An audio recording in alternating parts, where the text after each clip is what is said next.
Un saludo para todos, bienvenidos a Mundo Curioso de Velado. Hoy vamos a tratar el tema acerca de los evangelios perdidos. Hay documentos que se remontan a 2000 años de antigüedad que han desaparecido. Alguien los ha querido borrar.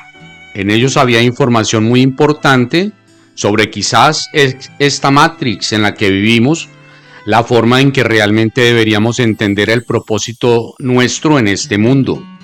Poco a poco la gente se ha ido enterando que los evangelios de la Biblia no son los únicos que se escribieron. Algunos de estos textos han sido ya casi olvidados. Otros han sobrevivido total o parcialmente. Algunos han desaparecido y otros ni siquiera conocemos sus nombres, no sabemos quiénes eran. Se suprimieron y mantuvieron en secreto estos evangelios que contenían, entre otras cosas, información sobre Jesús, sobre este mundo, sobre la realidad imperante, y no le gustaba a la iglesia establecida, o que fue lo que sucedió. Para entenderlo mejor, primero vamos a empezar por definir qué es un evangelio.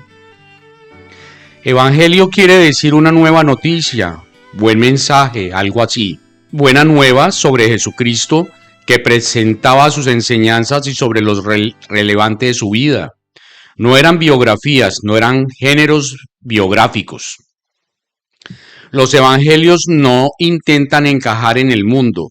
Todos los evangelios comparten características sorprendentes.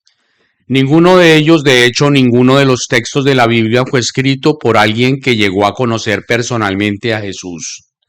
El evangelio, por ejemplo, de Juan tiene una curiosa declaración al final y dice: este es el discípulo amado, el que da testimonio de estas cosas y escribió estas cosas, y sabemos que su testimonio es verdadero.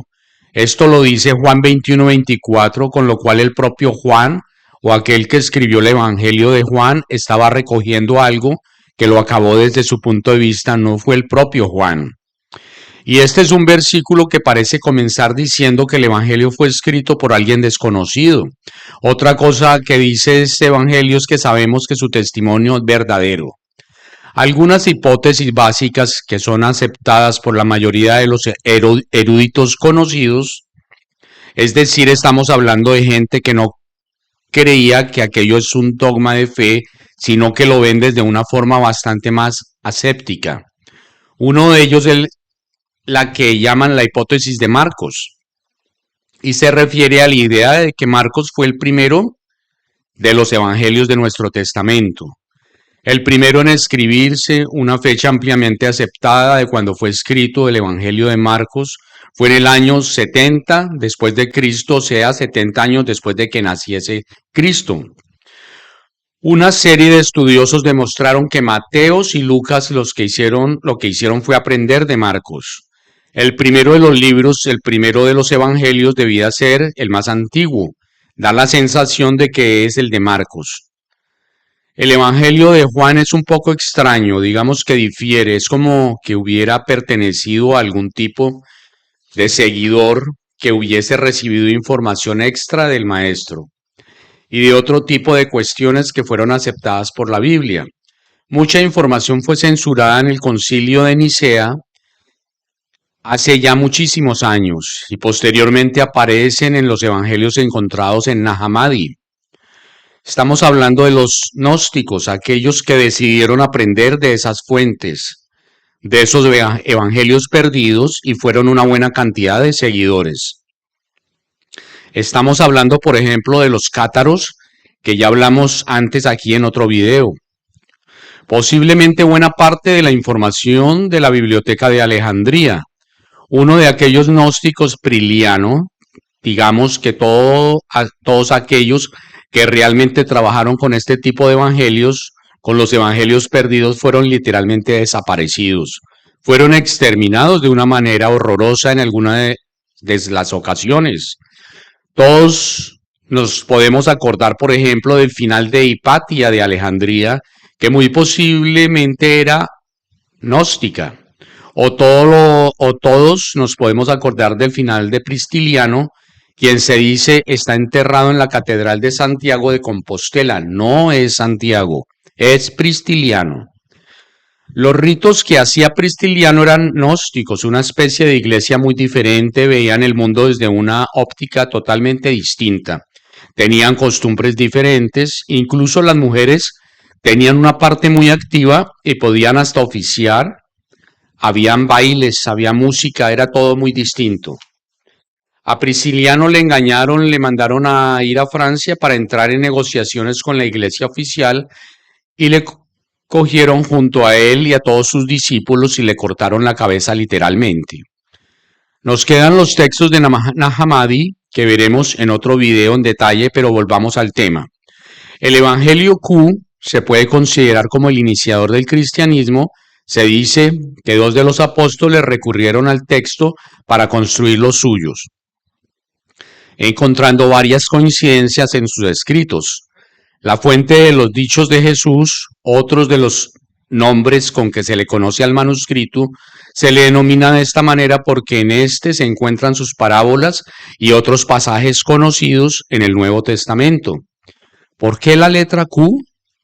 La letra Q hace referencia a la palabra alemana Quelle, con Q, que en español significa fuente. El documento, la fuente, del quinto evangelio nos indica lo siguiente: la construcción teórica de un supuesto manuscrito en el que se basan los pasajes que coinciden en los evangelios de Mateo y Lucas y que no aparecen en el evangelio de Marco. Al continuar con las explicaciones sobre los orígenes de esta fuente, hay una parte que indica el posible idioma en que fue elaborado. Por otra parte, la fuente Q es primitiva, aramea, ya que estuvo que estar compuesta en griego. El razonamiento se basa en la lengua en que escribieron los evangelistas citados.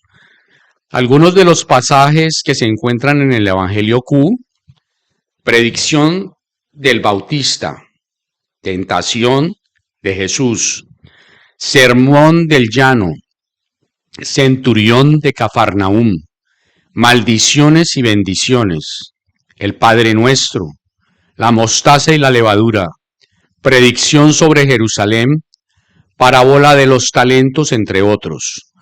Por su parte, Amy Wellborn, periodista y escritora del libro El Código da Vinci Descodificado, precisa lo siguiente: el Vaticano, junto con casi toda la gente, acepta perfectamente su posible existencia. Parece ser que el Evangelio Q no tenía una narrativa, no contaba una historia. En cambio, ese Evangelio Q lo que tenía era una especie de recopilación de dichos y obras de Jesús, y muy posiblemente una información muy valiosa sobre este mundo, sobre esta Matrix, esta Mara, esto que nos rodea, de la que hablan muy bien los textos gnósticos. Pero hay un evangelio muy importante, el Evangelio de Tomás. El Evangelio de Tomás es uno de los más interesantes y fascinantes de todos los evangelios secretos suprimidos. El Evangelio de Tomás, que no debe confundirse con otro Evangelio de Tomás que se conserva y se trata únicamente de la infancia de Jesús. El Evangelio de Tomás se asemeja notablemente a las primeras colecciones perdidas de los dichos de Jesús que los eruditos habrían postulado. El Evangelio de Tomás alude a esta posibilidad y dice algo curioso. Y él se refiere a Jesús. Cuando Tomás regresó por sus compañeros, le preguntaron estos: ¿qué te ha dicho Jesús? Y Tomás le respondió: si les digo una sola palabra de lo que me ha dicho, tomarían piedras y me arrojarían, así como saldría fuego de su boca, y esto os consumiría a todos. Hay un evangelio muy curioso, está muy fragmentado y solamente se conserva una frase. Se llama el Evangelio de Eva. El único evangelio fiable que se conserva. Escuchen lo que dice: me encontraba en lo alto de una montaña y vi un hombre alto y a otro de baja estatura, y oí como un trueno, me acerqué para oír. Entonces me habló y dijo: yo soy tú, tú eres yo, y donde tú estás, allí estoy, y yo estoy sembrando en todas las cosas, y de donde quiera que me recojas, pero cuando me recoges, te recoges a ti mismo. Uno de los maestros que decía: hay que aprender a separar el grano de la paja. No se puede todo y desecharlo, no. Se puede todo aceptarlo, sino que tenemos que aprender a analizar.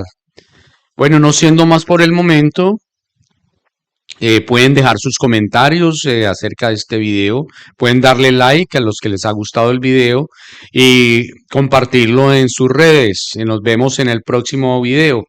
Hasta pronto.